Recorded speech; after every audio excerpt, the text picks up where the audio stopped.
దేవునికి స్తోత్రం. దేవుని యొక్క పరిశుద్ధ నామంలో ప్రభువునందు ప్రియ సహోదరి సహోదరులందరికీ నా హృదయపూర్వక వందనములు తెలియజేస్తున్నాను. మరి కొంచెం ఇబ్బంది వలన నేను మీకు డైరెక్ట్గా వీడియో పెట్టలేకపోతున్నాను.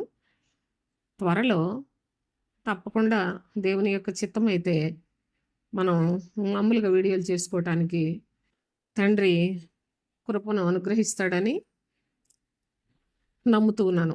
అయితే ప్రభు యొక్క పిల్లలు లేక దేవుని యొక్క పిల్లలు నిజముగా మరి బొట్టు పెట్టుకొనుట అలాగూ చేయవచ్చా అనేది గత వారం లేఖనంలో నుండి కొన్ని సంగతులు మనం చదువుకున్నాం. అయితే దేవుని యొక్క అత్యధికమైన ప్రాధాన్యత కలిగిన కార్యములు, సృష్టిలో మనుషుల ఊహకు అందని కార్యములు, ప్రభువు కూడా ఆయన ఒట్టు పెట్టుకున్న సందర్భములు మనం గత వారం చూసాం. దేవుని యొక్క అత్యధికమైన ప్రేమ చేత ఆయన ప్రేమను, ఆయన యొక్క కోపాన్ని కూడా ప్రజలకు ఏ విధముగా కలగబోతున్నాయో వెల్లడి చేసిన అనుభవాలు కూడా పరిశుద్ధ లేఖనాల్లో చాలా వ్రాసాడు సోదరులారా. అయితే చూడండి, మన పితరుడైన అబ్రహాముతో తండ్రి వాగ్దానం చేసి ఆ వాగ్దానాన్ని నెరవేర్చడానికి ప్రమాణం చేసి ఆ ప్రమాణమును స్థిరపరచుటకు ఒట్టు పెట్టుకున్నట్లుగా లేఖనాల్లో మనం చదువుకున్నాం. దేవుడు తన యొక్క శ్రేష్టమైన ప్రియ కుమారుని, ఏకైక కుమారుని లోకంలోనికి పంపించి ఆయన ద్వారా నిరంతరము సర్వలోకానికి రక్షణ కలుగునట్లు క్రీస్తును ప్రధాన యాజకుడిగా ఏర్పాటు చేసి ఆయన దాని విషయంలో కూడా ప్రమాణం చేసి నెరవేర్చినట్లుగా చూస్తున్నాం. ఇక నోవహు కాలంలో నేను ఒట్టు పెట్టుకున్నట్లు ఇక నీ మీద కోపపడనని సంఘమునకు కూడా, అనగా క్రీస్తు నందు విశ్వాసం ఉంచిన పరిశుద్ధుల పరివారానికి ప్రభువు ఏ విధముగా తన యొక్క ఆత్మతో వారిని నడిపిస్తాడో, ఎంత ధైర్యాన్ని ఇచ్చాడో, ఏ విధమైన ఆదరణకరమైన మధుర వచనములు తెలియచేశాడో కూడా మనం చదువుకున్నాం. ఇక మరి ఒక అనుభవాన్ని జ్ఞాపకం చేసుకున్నట్లయితే కీర్తనల గ్రంథం 89వ కీర్తన 20వ వచనం నుంచి చూడండి. నా సేవకుడైన దావీదును నేను కనుగొని ఉన్నాను, నా పరిశుద్ధ తైలముతో అతని అభిషేకించి ఉన్నాను. నా సేవకుడైన దావీదును నేను కనుగొని ఉన్నాను, నా పరిశుద్ధ తైలముతో అతని అభిషేకించి ఉన్నాను. నా చెయ్యి ఎడతెగక అతనికి తోడయుండును, నా బాహు బలము అతని బలపరచును. ఇలాగున ప్రభు అయిన తండ్రి దావీదుకు చాలా చాలా మరి ఆయన జీవితంలో ఏమేమి చేయబోతున్నాడో వాటన్నిటినీ కూడా దావీదును నేను కనుగొని ఉన్నాను అంటే, ఆ కాలంలో దావీదు కాలంలో ఎందరో భక్తి కలిగిన వారు ఉన్నారు, కానీ ప్రత్యేకించి ఒక వ్యక్తి, అనగా దేవుని ఎడల పూర్ణ హృదయంతో భయభక్తులు కలిగి ఉండి ప్రభువును ప్రేమించి ప్రభువునందు విశ్వాసం ఉంచి ప్రభువు కొరకే తన జీవితము అనే అంత బలమైన మనస్సుతో ఉన్న దావీదును కనుగొని ఉన్నాను అన్నాడు ప్రభు. నా పరిశుద్ధ తైలముతో అతను అభిషేకించి ఉన్నాను అన్నాడు. అభిషేకము అనే దానికి అర్థం తెలియదు. ఏదో నలుగురు కలిసి ఒక వ్యక్తి మీద నూనె పోసి ప్రార్థనలు చేసి ఇది అభిషేకం అని చెప్పుకునే ఈ కడవరి దినాల్లో ఇదంతా అబద్ధం. కానీ దేవాతి దేవుడు ఆయన తానే అభిషేకించిన మరి ఈ గొప్ప కార్యాన్ని మీరు చూసినట్లయితే దేవుడు దావీదును అభిషేకించి ఉన్నాను అని తెలియజేశాడు. సమూయేలు ద్వారా తండ్రి తైలం పోయించి చేసిన ఆ ఉద్దేశం, ఆ క్రియ, ఆ యొక్క ఘనత, తన ప్రజల కొరకు ఏర్పాటు, ఇవన్నీ కూడా దావీదు విషయంలో దేవుడు కనుగొని దావీదును అభిషేకించి ఉన్న సంగతిని కూడా దయచేసి ఆలోచించి, ఆ దావీదుతోటి ఎన్ని చేశాడంటే తండ్రి చాలా ఈ యొక్క వచనం నుంచి మీరు 20వ వచనం నుంచి 37వ వచనం వరకు కూడా చదువుకోవచ్చు. కానీ నేను మధ్య మధ్యలో కొన్ని చదువుతాను. చూడండి, 28 చూడండి. నా కృప నిత్యము అతనికి తోడుగా ఉండ చేసేదను, నా నిబంధన అతనితో స్థిరముగా నుండును. శాశ్వత కాలం వరకు అతని సంతానమును, ఆకాశం ఉన్నంత వరకు అతని సింహాసనమును నేను నిలిపెదను. శాశ్వత కాలం ఉంటుందట. అసలు ఈ సృష్టి ఉన్నంత వరకు కూడా దావీదుకు దేవుడు చేసిన నిబంధన దేవుడు ఎంత స్థిరపరిచాడో మీరు చూసినట్లయితే, ఇంకా ప్రభు తన సంతానాన్ని గురించి ఏ విధమైన నిబంధనలు చేశాడో దానిని స్థిరపరుస్తానని ఎంత చక్కగా చెప్పాడో 37వ వచనంలో కనుక మనం చూసినట్లయితే, నా పరిశుద్ధత తోడని నేను ప్రమాణము చేసి తిని దావీదుతో నేను అబద్ధమాడను అని చెప్పాడు. నా పరిశుద్ధత తోడు అంటే దేవుడు పరిశుద్ధుడై ఉన్నాడు. ఆయన తన తోడు అని ఒకప్పుడు అబ్రహాంతో ఒట్టు పెట్టుకున్నాడు. తనకంటే గొప్పవాడు ఎవరు లేరు కనుక తన తోడు అని ప్రమాణం చేశాడు, ఒట్టు పెట్టుకుని ఉన్నాడు. అయితే దావీదుతో కూడా చెప్తున్నాడు, నా పరిశుద్ధత తోడు, దావీదుతోటి నేను అబద్ధమాడను, నేను నా కృపను సదాకాలము అతనికి అనుగ్రహిస్తాను అని 36వ వచనం చూడండి. చంద్రుడున్నంత కాలము అది నిలుచుననియు, మెంట నుండు సాక్షి నమ్మకముగా ఉన్నట్లు అది స్థిరపరచబడుననియు అన్నాడు. చంద్రుడున్నంత కాలము దేవుడు దావీదు యొక్క సంతతికి కూడా తోడై ఉంటానని చెప్పాడు. దాన్ని స్థిరపరిచాడు, దానిని నెరవేర్చాడు. దావీదు కుమారుడైన క్రీస్తునందు సకల విధములైన ప్రమాణపూర్వకమైన వాగ్దానములు ప్రభువు చేసిన ఆయన పరిశుద్ధత తోడని ఒట్టు పెట్టుకున్న అనుభవాలన్నీ కూడా నెరవేర్చినట్లు దేవుని యొక్క పరిశుద్ధ గ్రంథంలో మనం చాలా స్పష్టంగా చూస్తూ ఉన్నాం. అంతేకాకుండా దేవుడు తన యొక్క భక్తులతో ఎంత రూఢీగా చెప్పడానికి గల కారణం ఏంటంటే, అది ఏదో కొద్ది రోజులు ఉండిపోయేది కాదు సోదరులారా. ఈ యుగ సమాప్తి వరకు కూడా స్థిరపరిచేవి కనుక ఖచ్చితంగా ఆయన వారి యొక్క హృదయములలో వారిని తండ్రి స్థిరులుగా చేయటానికి ఆయన కూడా ఒట్టు పెట్టుకున్న సందర్భములు మనం ఇక్కడ జ్ఞాపకం చేసుకుంటూ ఉన్నాం. కీర్తనల గ్రంథం 108వ కీర్తనలో చూడండి. 108వ కీర్తన 7వ వచనం నుంచి, తన పరిశుద్ధత తోడని దేవుడు మాట ఇచ్చి ఉన్నాడు, నేను ప్రహర్షించేదను, షెకెమును పంచిపెట్టేదను, సుక్కోతు లోయను కొలిపించేదను, గిలాదు నాది, మనష్షే నాది, ఎఫ్రాయిం నాకు శిరస్త్రాణము, యూదా నా రాజ దండము. తన పరిశుద్ధత తోడని దేవుడు మాట ఇచ్చి ఉన్నాడు. తన పరిశుద్ధత తోడని ప్రభు ఒక సంగతిని చాలా రూఢిగా సృష్టికి బయలుపరిచాడు సోదరులారా. ఏంటి అంటే, నేను మామూలుగా మాట అటు ఇటు మార్చే దేవుడిని కాదు, మాట తప్పిపోయేవాడిని కాను, లేకపోయినట్లయితే శాశ్వత కాలము నా సంకల్పానికి ఇక దానికి కొంచెం ఎవరు కలపడానికి కానీ తీసివేయడానికి కానీ వీలు కాని కార్యములు చేయవాడను గనుక నా పరిశుద్ధత తోడు అని దేవుడు మాట ఇచ్చి ఉన్నాడట. ఏమని మాట ఇచ్చాడంటే, నేను ప్రహర్షించేదను, షెకెమును పంచిపెట్టేదను, సుక్కోతు లోయను కొలిపించేదను, గిలాదు నాది, మనష్షే నాది, ఎఫ్రాయిం నాకు శిరస్త్రాణము, యూదా నా రాజా దండము. ఇవి మార్పు లేని కార్యములు. ఎన్నటికి సూర్య చంద్రులు ఉన్నంత వరకు, సృష్టి ఉన్నంత వరకు కూడా మార్పు లేని కార్యములు నేను తలపెట్టాను. ఇది నా యొక్క పరిశుద్ధత తోడు జరిగి తీరుతాయి అని రూఢిగా చెప్పిన దేవుని యొక్క మాటలు ప్రభు అంటున్నాడు. ఆయన వారెవరో, ఆయన యందు భయభక్తులు కలిగి ఉండేవారెవరో, ఆయనకి ఇష్టలైన జనాంగం ఎవరో, ఆయన ఎవరిని దేనికి ఉపయోగించుకుంటాడో ఆ సంగతులన్నీ కూడా చాలా స్పష్టంగా తెలియచేస్తున్నాడు ప్రమాణపూర్వకముగా. అందుకని అన్నాడు కదా, గిలాదు నాది, మనష్షే నాది, ఎఫ్రాయిం నాకు శిరస్త్రాణము, ఎఫ్రాయిం నాకు శిరస్త్రాణము, యూదా నా రాజా దండము అన్నాడు.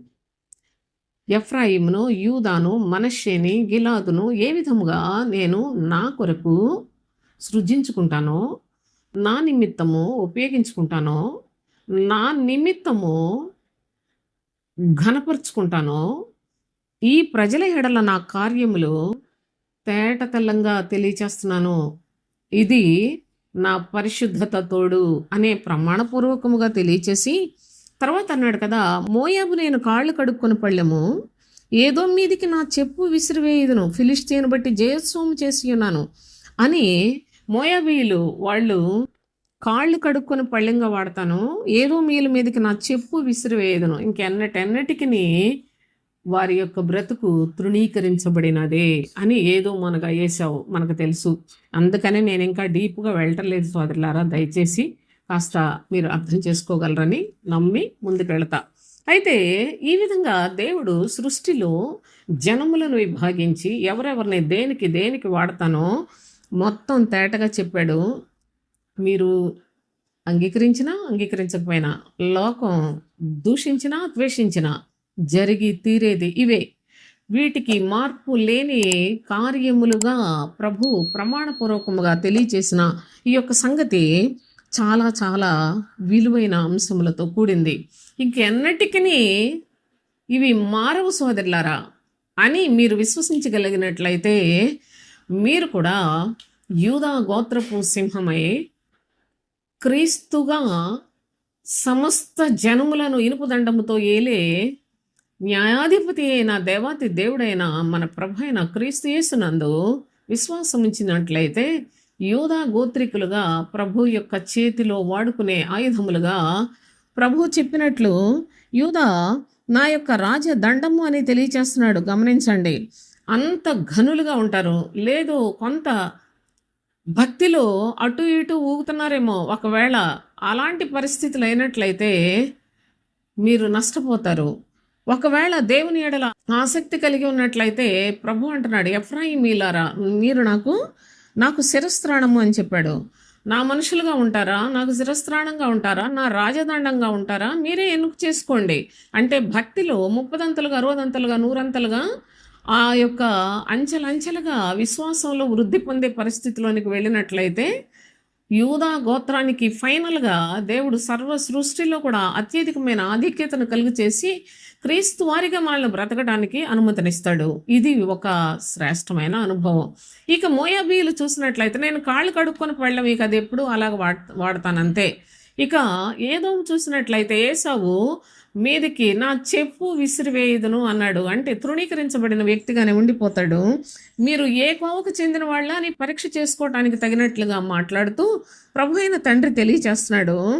ఆయన తన వారిగా మనలను చేసుకోవటానికి ఎంత చక్కగా విభాగించి మాట్లాడినా మనకు అర్థం కాదు. లోకం అంతా కూడా ఏదో అయిపోతుంది, అందరికి ఏదో కలిసి వచ్చేస్తుంది, బాగా బతికేస్తున్నారు, ఉన్నతమైన స్థితికి వెళ్ళిపోతున్నారు. అయ్యో మనం ఇక్కడే ఉన్నాం అనుకో నిరుత్సాహంలో నలిగిపోతున్న అజ్ఞానముతోటి వారి వారి యొక్క జీవితాల్లో దేవుని కృపకు దూరం అయిపోతున్న ప్రజలను కూడా మనం చూస్తున్నాం. ఇక అబద్ధ బోధలు చెప్పి మాయ మాటలు చెప్పి ప్రజలను మభ్యపెట్టి వాళ్ళ సుఖభోగాల కొరకు ఈ లోకంలో ఈ జీవితకాలం మట్టికే సుఖాలు అనుభవించట కొరకు మోసం చేస్తున్న అబద్ధ బోధకుల యొక్క బోధలు చూస్తున్నాం. ఇక ఎంతసేపు ఒకడు కొన్నాళ్ళు కలిసి ఉన్నట్టుండి మంచిగా మాట్లాడుకొని విమర్శ చేసుకొని డబ్బు పిచ్చి పట్టి బోధలు మార్చేసి నానా రకాలైన అన్య బోధల చేత త్రెప్పబడుతున్న దౌర్భాగ్యపు మనుషులు వారి యొక్క స్థితిగతులన్నిటినీ కూడాను ప్రస్తుతం ఒకవేళ బాగున్నట్టు మీకు కనిపిస్తున్నాయేమో, కానీ రాబోయే దినాలు చాలా భయంకరమైన పరిస్థితులు వీళ్ళందరూ ఎదుర్కోవాల్సిన అవసరత ఉంది. ఎందుకంటే వీళ్ళకి దేవుని వాక్యం మీద శ్రద్ధ లేదు, సత్యాన్ని తెలుసుకోరు, దేవుని కొరకు బ్రతకాలి, దేవుని సేవలో ప్రభు రాజ్యం కొరకు ప్రాణం పోగొట్టుకోవాలని అలాంటి ఆశయాలతో వచ్చిన వాళ్ళు కాదు సోదరులారా. ఎంతసేపు ఎవడికి వాడే గొప్ప అనుకుంటూ వాళ్ళ యొక్క పేరు ప్రతిష్టల కొరకు ప్రాకులాడుతూ వ్యర్థమైన వాటి మీద మనసు పెట్టుకుంటూ చాలా చాలా అసభ్యంగా దేవుని పరిశుద్ధ నామానికి దూషణకరంగా బ్రతుకుతున్న ఈ కడవరి దినాల్లో ఉన్న ఈ బోధకుల యొక్క పరిస్థితులు చూసినట్లయితే చాలా చాలా హేయమైన క్రియలతో నింపబడిన ఈ అబద్ధ బోధకులు పరిస్థితులు ఈరోజు బాగా చెప్తున్నారు, వాక్యాలు చాలా బాగా చెప్తున్నారు అనుకున్న మనుషులు బోధ మార్చేశారని యూట్యూబ్లో చూడండి ఎంతమంది గురించి మాట్లాడుకుంటున్నారు. నేను ఎవరి పేర్లు చెప్పను కానీ సోదరులారా, వారి యొక్క అనుభవాలు చూసినట్లే వీళ్ళందరూ దొంగలు. ఈ దొంగల గురించి నేను అసలు గౌరవించడానికి కూడా నా మనస్కరించడం లేదు. ఎందుకనగా వాళ్ళు దేవుని పరిశుద్ధ నామానికి చాలా అవమానం కలుగు చేస్తున్నారు. దేవుని యొక్క పరిశుద్ధమైన వాక్యాన్ని ఎవరిష్టం వచ్చినట్లుగా వాళ్ళు ప్రకటన చేసుకుంటున్న హేతువు చేత అసలు భక్తి అనే దానికి ఎక్కడ ప్రాధాన్యత లేని పరిస్థితులు. అంత కొన్ని సంఘాల్లోనైతే విచ్చలవిడిగా పోకిరి వేషాలు, డాన్సులు చేసుకుంటా, గమ్మత్తులుగా డ్రెస్సులు, అందరూ ఒకే డ్రెస్ వేసుకొని, పాటలు పాడుకొని, డాన్సులు వేసుకొని, ఇష్టానుసారంగా కథలు చెప్పుకొని, రకరకాల చక్కని దేవుని యొక్క పాటలు కూడా ఎవరికి ఇష్టం వచ్చినట్లు, ఎవరికి తోచినట్లుగా వాళ్ళు సంగీత విద్వాంసులను పెట్టుకొని రకరకాలుగా వారి వారి యొక్క జీవితాల్లో వాళ్ళు దేవుని మహిమ కొరకు పాడుతున్నారు. వాళ్ళ బ్రతుకులు మనసుల్లో దేవుని సంతోషపెట్టడానికి, దేవుని గొప్ప చేయడానికి, హెచ్చించడానికి, ఆయన కృపలను తలంచుకోవడానికి పాడుతున్నారా? లేకపోయినట్లయితే మనుషులు వీరి పోకడ చూసినట్లయితే, ఈ జనాలందరూ వాటికి ఎగబడ్డం చూస్తే అసలు ఎటు పోతుంది? ఇంత చీకటి కమ్మేసింది, క్రైస్తవ్యాన్ని చీకటి కమ్మేసింది. కన్నులుంటే చూడండి, మనోనేత్రం తెరవబడితే, తండ్రి కృపను పొందితే అసలు ఈనాడు క్రైస్తవ్యం ఎంత హీనస్థితిలో ఉందో గమనించండి. నిజమైన క్రైస్తవులు కరువైపోయిన కాలం సోదరులారా, దయచేసి మీరు ఈ సంగతులన్నిటినీ చూసుకొని ప్రభువు తన యొక్క కృపకు పాత్రులుగా కొంతమందికి దేవుడిచ్చిన అవకాశాన్ని సద్వినియోగపరచుకోండి. మోయాబీలంటే ఎవరో కాదు, లేకుంటే ఏదో మీలంటే ఎవరో కాదు, దేవుడు దేవుడు అంటూనే ఉంటారు. కానీ దేవుని యొక్క వాక్య ప్రకారంగా జీవించకుండా శరీర సంబంధమైన మనసులు కలిగిన వారందరూ కూడాను దేవుని చేత తృణీకరించబడిన హేయ వస్తువులు అనే సత్యాన్ని కూడా దయచేసి మీరు ఈ సందర్భంగా లేఖనాల్లో గమనిస్తారని ఆశిస్తున్నాను. ఇక దేవుడు తన యొక్క అధికమైన ప్రేమ చేత ప్రవక్త అయిన ఆమోసు ద్వారా తెలియచేసిన ఒక మాటను మనం చదువుకున్నట్లయితే, ఆమోసు గ్రంథంలో 6వ అధ్యాయం 8వ వచనం చూడండి. ప్రభు అయిన యెహోవా తన తోడని ప్రమాణము చేసెను, ఇదే దేవుడును సైన్యములకు అధిపతికి యెహోవా వాక్కు అన్నాడు. ప్రభు అయిన యెహోవా తన తోడని ప్రమాణము చేశాను. ఎందుకు? ఏ సందర్భంలో చేశాడు? దేని గురించి చేశాడు అంటే, ఈనాడు క్రైస్తవ్యం యొక్క దుస్థితిని చూచి ప్రభు ఒక ప్రమాణం చేశాడట. అదేమంటే చూడండి, మొదటి నుంచి సియోనులో నిర్విచారముగా ఉన్న వారికి శ్రమ. అసలు దేవుని యొక్క ప్రజలకు అంత నిర్విచారంగా బ్రతికే పద్ధతులు ఎంచుకుంటున్నారు. సియోనులో అనగా దేవుని సముఖములో శ్రేష్టమైన ఆయన యొక్క సన్నిధిలో బ్రతుకుతున్న వారులారా నిర్విచారంగా బ్రతుకుతున్నారేమో. లోకములో చక్కగా సదుపాయాలు చేసుకొని, సౌఖ్యాలు చేసుకొని, మాకు ఏ విచారం ఉండకూడదని చక్కగా మీ బ్రతుకుల్ని మీరు సిద్ధం చేసుకుంటున్నారు. కానీ మీకు అంత శ్రమే. మీరు లోకాన్ని ఆశ్రయిస్తే చాలా బాగుంటుంది, లోకస్తులతో ఏకీభవిస్తే చాలా బాగుంటుంది, లోక సంబంధమైన సదుపాయాలు చేసుకుంటే చాలా బాగుంటుంది. కానీ దేవుని యొక్క పిల్లలు ఆ విధంగా ఉండకూడదు. దేవుని యొక్క పిల్లలు నిత్య రాజ్యం కొరకు శరీరమందు శ్రమను అనుభవించే పద్ధతిని ఎన్నిక చేసుకోవాలి. అది దేవుడు చెప్పిన, ప్రభు అయిన క్రీస్తునందు మనకు చూపిన మాదిరిలో మనకు ఆ బోధనే చెప్పాడు. కానీ ఏ బాధలు లేకుండా సదుపాయాలు చేసుకొని గొప్పగా ఉండి మనుషుల మధ్యలో చాలా ఉన్నతంగా హోదాగా బ్రతకండి అనేసి నన్ను దేవుడు చెప్పలేదు సోదరులారా. కనుకనే అలాంటి వారందరూ కూడా దేవుని యొక్క లేఖనాల్లో చూడండి, 4వ వచనం నుంచి చదువు. దంతపు మంచముల మీద పరుండుచు, పాన్పుల మీద తమ్మును చాచుకొనుచు, మందలో శ్రేష్టమైన గొర్రె పిల్లలను, సాలలోని క్రొవ్విన దూడలను వధించి భోజనం చేయుదురు. స్వరమండలముతో కలిసి పిచ్చి పాటలు పాడుచు దావీదు వలనే వాయించు వాద్యములు కల్పించుకుందరు అన్నాడు. స్వరమండలాలు తయారు చేసుకుంటున్నారు, చక్కగా ఉన్నతమైన భోగాలు అనుభవించడానికి చక్కగా స్వరమండలాలట, పిచ్చి పాటలు పాడుతున్నారు అంటున్నాడు. ప్రభు సన్నిధిలో వీళ్ళందరూ పాటలు పాడుతున్నాం అనుకుంటే, కానీ ప్రభు అంటున్నాడు కదా, దావీదులాగే తయారవుదాం అనుకొని, దావీదు పాడాడు మనం పాడదాం, దావీదు నాట్యం చేశాడు మనం కూడా నాట్యం చేద్దాం, దావీదు ఉన్నతంగా మరి చాలా చాలా చక్కగా దేవుడికి అంగీకారంగా ఉన్నాడు, మనం కూడా దావీదు వలే తయారవుదాం అనుకుంటున్నారు. కానీ నిజముగా దావీదు వంటి హృదయం కలిగిన వారిగా తయారవ్వాలని ఎవరైనా అనుకుంటున్నారా సోదరులారా? దయచేసి దేవుని యొక్క లేఖనాలు మీరు జాగ్రత్తగా చూడండి. దావీదులాగా నటన చేద్దామని చూస్తున్నారు, కానీ దావీదు వంటి భక్తి కలిగిన వారిగా తయారవ్వాలనుకోవట్లేదు. కనుకనే ప్రభు అంటున్నాడు కదా, వీళ్ళందరూ చాలా సుఖాసక్తులు అయ్యుండి దంతపు మంచముల మీద పరుండుచు, పాన్పుల మీద తమ్మును చాచుకొనుచు, శ్రేష్టమైన తిండి తింటూ సదుపాయాలు చేసుకొని సుఖాసక్తులుగా బ్రతుకుతున్నారు, వీరికి శ్రమ అంటున్నాడు ప్రభు. పాత్రలో ద్రాక్షరసం పోసి పానము చేయుచు పరిమళ తైలం పూసుకొంచుందురు. పరిమళ తైలము పూసుకొని చుందురు కానీ యోసేపు సంతతి వారికి కలిగిన ఉపద్రవం గురించి చింతపడరు. దేవుని యొక్క పిల్లలు, దేవుని యొక్క పరిశుద్ధమైన సమాజము పరిశుద్ధంగా ఉండాలి అని ఆసక్తితోటి, ప్రయాసతోటి, దిగులుతో, చింతతో బ్రతికే వాళ్ళు నాకెవరు కనిపించట్లేదని చెప్పాడు. కాబట్టి చెరలోనికి ముందుగా పోవు వారితో కూడా వీరు చెరలోనికి పోవుదురు. అప్పుడు సుఖాసక్తులు చేయి ఉత్సవ ధ్వని గతించును. యాకోబు సంతతి వారికి ఉన్న గర్వం నాకు అసహ్యం. దేవుని యొక్క ప్రజలకు గర్వం ఉండటానికి వీల్లేదు. ఒకవేళ ఉంటే అది ప్రభు అసహ్యించుకునే క్రియ. వారి నగరులకు నేను విరోధినైతిని కనుక వారి పట్టణంలోను వాటిలోని సమస్తమును శత్రువుల వశము చేసేదను. దేవుని యొక్క ప్రజలారా, దేవుని యొక్క వాక్య ప్రకారంగా జీవిస్తున్నారా అంటే ఇదే ఏదో పాతకాలపు మనిషిలా మాట్లాడుతుంది అనుకుంటున్నారు. కానీ సత్యవాక్యం ఏం చెప్తుంది? సృష్టికర్త ఏం చెప్తున్నాడు? పరలోకపు తండ్రి చిత్తం ఏంటి?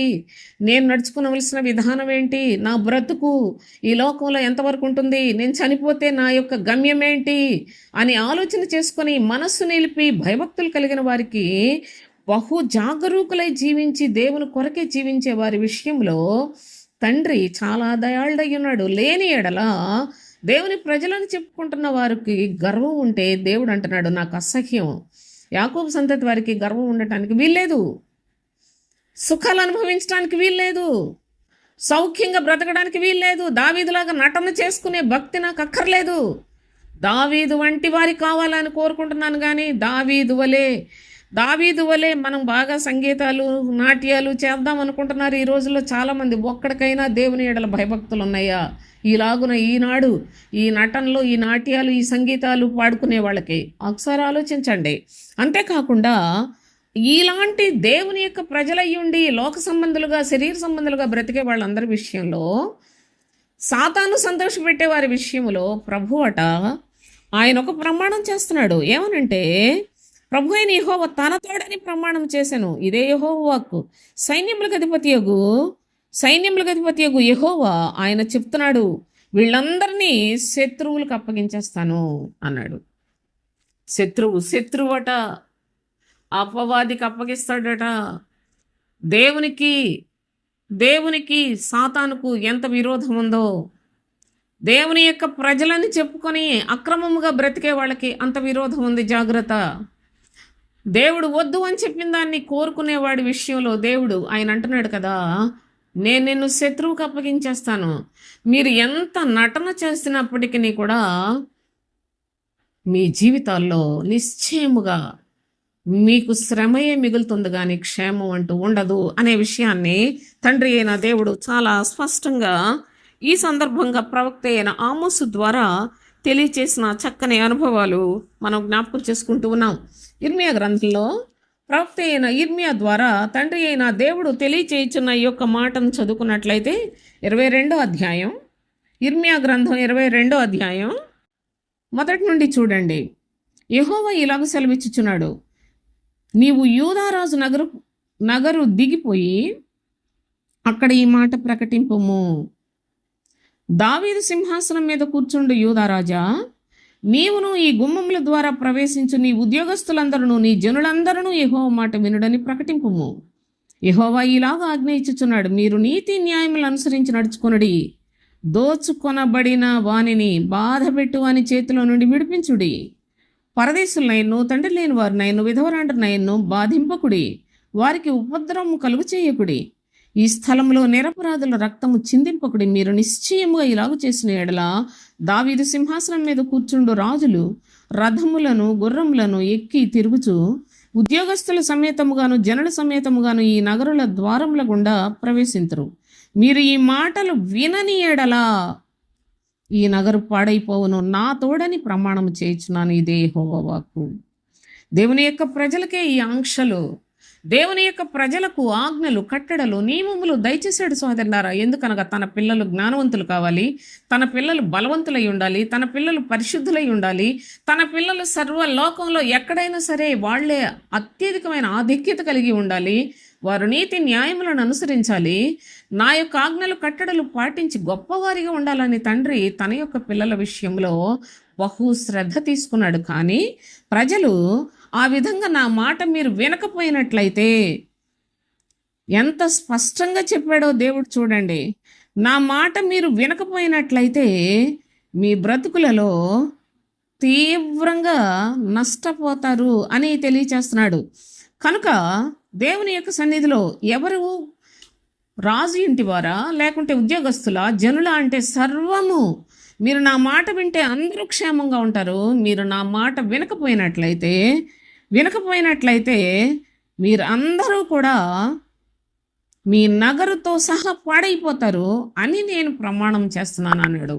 ప్రభు తన యొక్క మాట వినడి వారికి ఏ విధమైన వాగ్దానములు ప్రమాణములు చేసి ఒట్టు పెట్టుకుని నెరవేర్చాడో, తన మాట వినకపోయినట్లయితే ఎటువంటి పరిస్థితులు మనం ఎదుర్కోవలసి వస్తుందో చాలా తేటగా తండ్రి అయిన దేవుడి సందర్భంగా లేఖనాలలో ఆయన ఒట్టు పెట్టుకున్న అనుభవాలను కూడా మనకు జ్ఞాపకం చేస్తూ ఉన్నాడు సోదరులారా.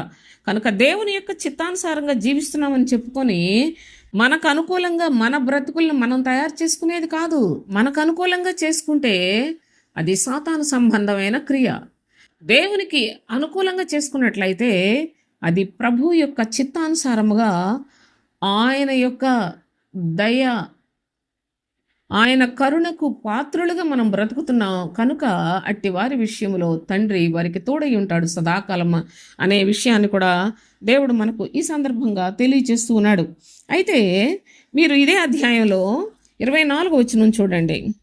యెహోవా సెలవిచ్చినదేమనగా, యూదారాజైన యెహోయాకీం కుమారుడగు కొన్యా నా కుడి చేతికి శిఖా ఉంగరముగా ఉండినను దాని మీద నుండి నిన్ను ఓడదీసి వేసేదనని నా తోడని ప్రమాణము చేయుచున్నాను. ఎంత గొప్పవాడైనప్పటికీ యూదా రాజుగా ఉన్నాడు సోదరులారా. అయినప్పటికీ చూడండి, నా కుడి చేతికి శిఖా ఉంగరముగా ఉండినాను అన్నాడు. నా కుడి చేతికి అంటే దేవుడు ఉంగరం పెట్టుకుంటున్నాడా?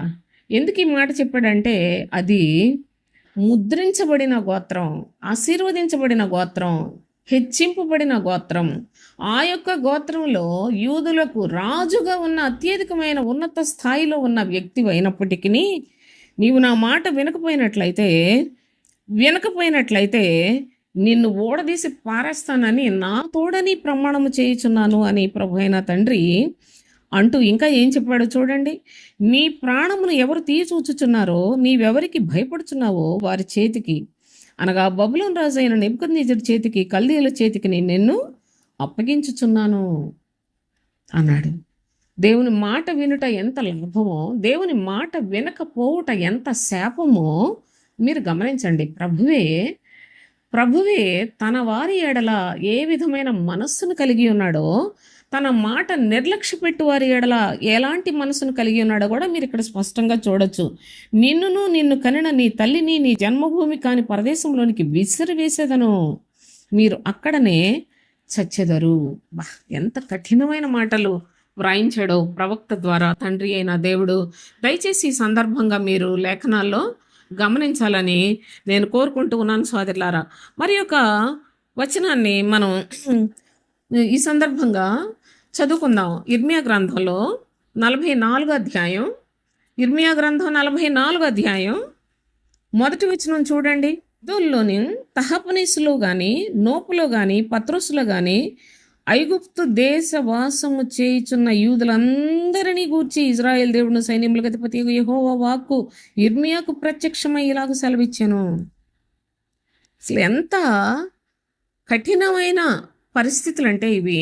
ప్రస్తుత కాలంలో చూస్తే ఎవరైనా దేవుని యొక్క పిల్లలు అన్యజనులతో స్నేహం కానీ, అన్యజనులతో సహవాసం కానీ, అన్యజనుల మధ్యలో వారికి ఉండే కోరికలు కానీ ఉన్నట్లయితే అట్టి వారి విషయంలో ప్రభు అంటున్నాడు. అందుకనే మిగ్దోలులో కానీ, తహపనేసులో కానీ, నోపులో కానీ, పత్రోసులో కానీ ఐగుప్తు దేశ వాసము చేయుచున్న యూదులనందరినీ గూర్చి ఇశ్రాయేలు దేవుడును సైన్యములకు అధిపతి యెహోవా ఇలాగుననే సెలవిచ్చుచున్నాడు. నేను యెరూషలేము మీదికి యూదా పట్టణంలో అన్నిటి మీదికి రప్పించిన కీడంతయు మీరు చూచుచునే ఉన్నారు. కనుక కీడు వస్తుంది అని చెప్పాడు. చాలా దారుణమైన పనిష్మెంట్లు ఇలాంటి వారికి నిర్ణయించి ఉంచాడు సోదరులారా. ప్రభు ఆయన ఎన్నో విధాలుగా మీ చేతి క్రియల చేత నాకు కోపం పుట్టిస్తున్నారని చెప్తాడు. తర్వాత మీరు 11 వచనం చూడండి. ఇశ్రాయేలు దేవుడు సైన్యములకు అధిపతి యెహోవా ఇలాగ సెలవిచ్చున్నాడు, మీకు కీడు చేయనట్లు అనగా యూదా వారిని అందరినీ నిర్మూలము చేయనట్లు నేను మీకు అభిముఖుడనగుదును.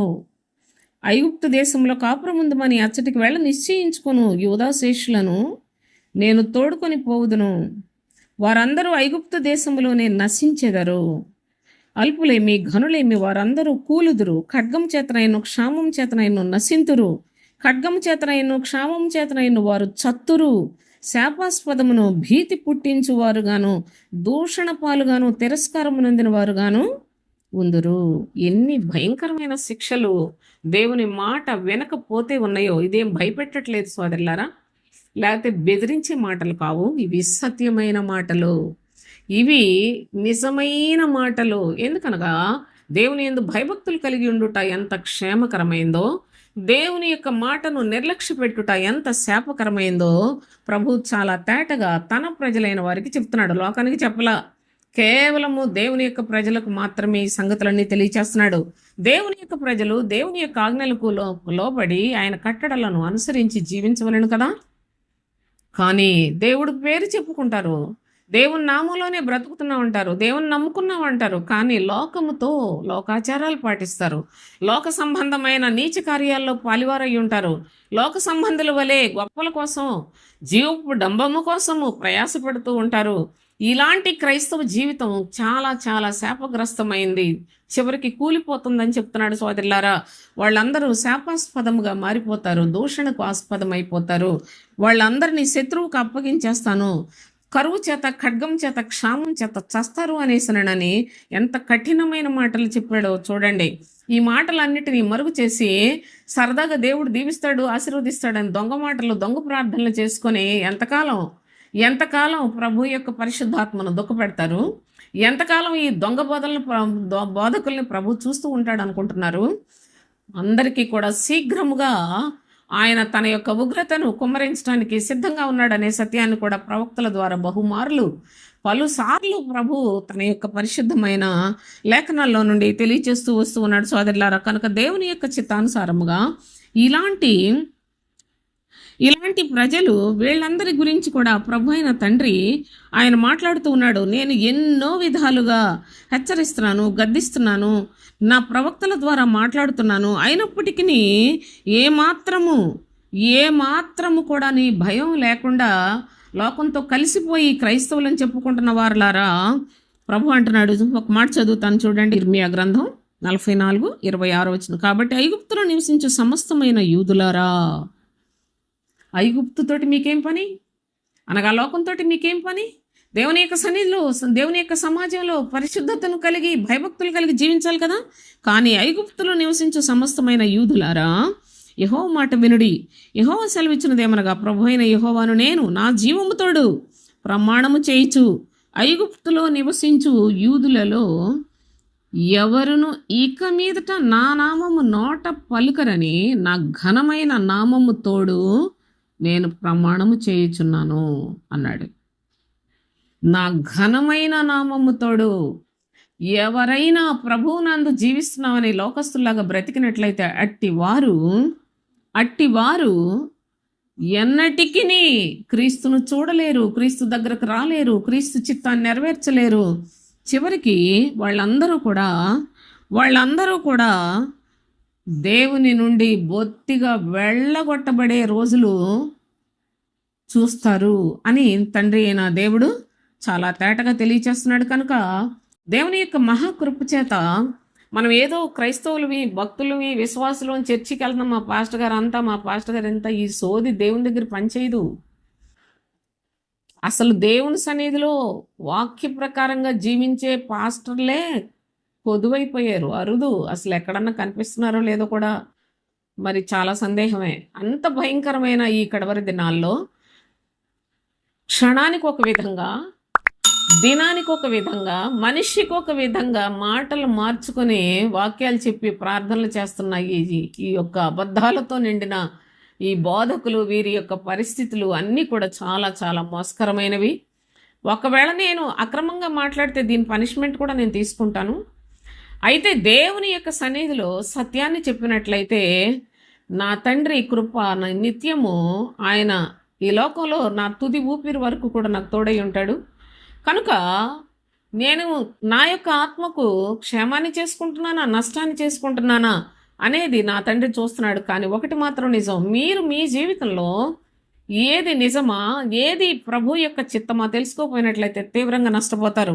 అందుకే ప్రభు అంటున్నాడు, మనం చదువుకున్నాం కదా, దేవుని యొక్క గత వారంలోనే ఒక మాట మనం చాలా తేటగా వ్రాయబడిన సంగతిని మనం చదువుకున్నాం. ఏమనంటే మత్తయి సువార్త 5:33 నుంచి, మరియు నీవు అప్రమాణము చేయక నీ ప్రమాణములను ప్రభువునకు చెల్లింపవలనని పూర్వీకులతో చెప్పబడిన మాట మీరు విన్నారు కదా.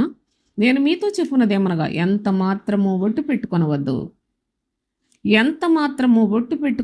అనగా, ప్రతి చిన్న విషయానికి మాట తప్పిపోయి ఒట్లు పెట్టుకొని చండాలమైన బ్రతుకులు బ్రతకండి. ప్రభు అయిన తండ్రి తన కార్యములు శాశ్వతమైన కార్యములు, ఆయన తన ఎడల భయభక్తులు కలిగిన వారికి శాశ్వత కాలము ఆయన తోడయ్యుండే దానికి స్థిరపరిచినట్లుగా ఒట్టు పెట్టుకుని ఉన్నాడు. ఆయన మాట వినని వారికి వారి విషయంలో కూడా ఒట్టు పెట్టుకొని వారిని సర్వనాశనం చేయటానికి కూడా సిద్ధంగా ఉన్నాడనే సత్యాన్ని తెలియచేశాడు. అయితే మన విషయంలో, మన జీవితంలో ఊరికినే ఏదో ఒకటి ఒట్టు పెట్టుకొని మనం మంచోళ్ళం అనిపించుకోవటానికి ప్రయాసపడి చేయాల్సిన పని లేదు. ఆకాశము తోడు అనవద్దు, అది దేవుని సింహాసనం. భూమి తోడు అనవద్దు, అది ఆయన పాదపీఠము. యెరూషలేము తోడు అనవద్దు, అది మహారాజు పట్టణము. నీ తలతోడని ఒట్టు పెట్టుకొనవద్దు. నీవు ఒక వెంట్రుకనైను తెలుపుగా కానీ నలుపుగా కానీ చేయలేవు. మీ మాటలు అవునంటే అవును, కాదంటే కాదు అన్నట్లుగా, అంటే ఖచ్చితమైన మనుషులుగా ఉండాలి. అనవసరంగా మీరు ఒట్లు పెట్టుకొని మరలా మనసులో ఒకటి బయటకు ఒకటి అలా చేసినట్లయితే దుష్టుని సంబంధాలైపోతారు. జాగ్రత్త అని ప్రభు అయిన తండ్రి మనకు తెలియచేస్తున్నాడు. నా ప్రియ సహోదరి సహోదరులారా, సత్యవాక్యం కరువైపోయింది.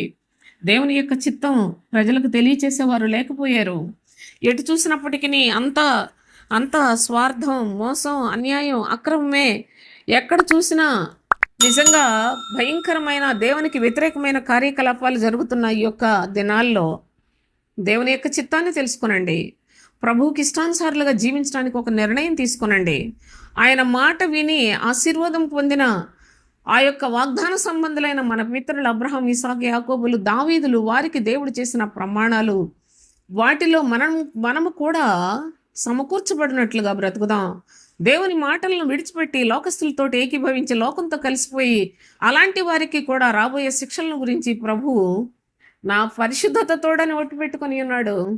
ఆయన నిశ్చయముగా చేయబోయే శిక్ష, తన ఎడల భయభక్తులు లేని వారికి చేయబోయే కీడంతా కూడా చాలా ఘోరంగా ఉంటుంది. కనుక అది కూడా నిశ్చయంగా జరిగించబోతూ ఉన్నాడు. కనుక దేవుడు ఒక్క ప్రేమ కలిగిన వాడనే భ్రమపడకండి. ఆయన ఎడల నమ్మకముగా భయభక్తులు కలిగిన వారి ఎడల శాశ్వతమైన ప్రేమ చూపిస్తాడు. ఆయన పేరు పెట్టుకొని ఆయన యొక్క చిత్తానుసారంగా జీవించిన వారి ఎడల ప్రభు అయిన తండ్రి ఆయన నిత్య అగ్నిని కుమ్మరించబోతూ ఉన్నాడనే సత్యాన్ని కూడా తెలుసుకొని ఆత్మీయ జీవితంలో ఒక స్థిరమైన మనసును కలిగి లేఖనాల మీద ఆధారపడి మనుషుల మాటలు నమ్మకుండా దేవుని యొక్క చిత్తాన్ని చూసి తండ్రికి ఇష్టలైన వారిగా జీవించి ప్రభు రాజ్య వ్యాప్తి కొరకు మన యొక్క వంతు ఊపిరి ఉన్నంత వరకు ప్రయాసపడి ఆయనకిష్టలుగా సాగిపోవాలని ప్రేమ కలిగిన తండ్రి మనకు చేసిన ఈ యొక్క మంచి హెచ్చరికలను దయతో మీ హృదయంలో వినయముతోటి అంగీకరించి ప్రభుకి ఇష్టానుసారులుగా జీవించడానికి మీ మనసులను మీరు కూడా సిద్ధపరచుకుంటారని ఆశిస్తూ ఉన్నాను. దేవునికి స్తోత్రం.